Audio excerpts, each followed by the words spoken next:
I still remember the first time I noticed something was off with Emily. She was only 12, just a bright, joyful girl, full of life and curiosity.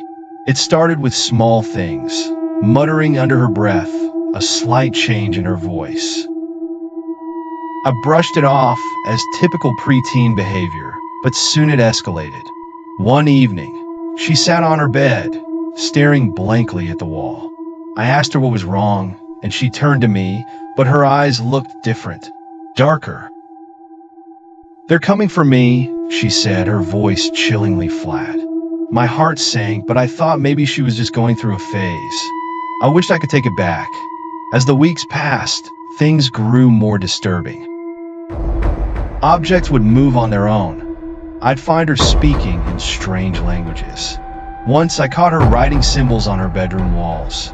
When I confronted her, she looked at me with a twisted smile that wasn't my Emily's at all. One night, I woke to the sound of her screaming. I rushed to her room, only to find her thrashing in bed, her eyes rolled back. I felt helpless, desperate. I called for help, and that's when things took a turn I'll never forget. We sought guidance from a local priest. He was a kind man, but when he saw Emily, his expression changed.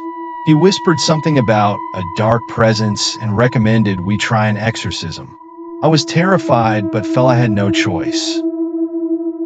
I agreed, hoping to save my little girl. The night of the exorcism, the atmosphere was thick with dread. The room was dimly lit, and we gathered around Emily, who was tied to her bed for safety. The priest began the prayers. I could feel the air crackle with tension.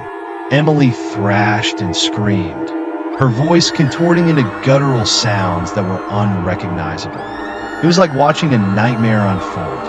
I tried to hold her hand, to comfort her, but she pushed me away. Her strength unnatural. "You don't belong here," she screamed at me, her voice layered with something dark and malicious. As the priest continued, the temperature in the room dropped. I watched in horror as Emily's body contorted in ways that defied logic. I couldn't recognize my own daughter. The things she said were filled with hate, directed at me, at the priest, at everything that was good. I felt my heart shatter with every word. Then suddenly it stopped. Emily collapsed, gasping for breath. The room fell silent, but it was a heavy silence, filled with an unshakable fear. The priest pronounced the spirit gone, but I wasn't so sure. In the days that followed, Emily seemed like herself again, but I could see shadows in her eyes that weren't there before. The house felt different, empty, haunted by echoes of that night. I've often wondered if we truly expelled whatever had taken hold of her, or if it merely retreated, waiting for a moment of weakness to return.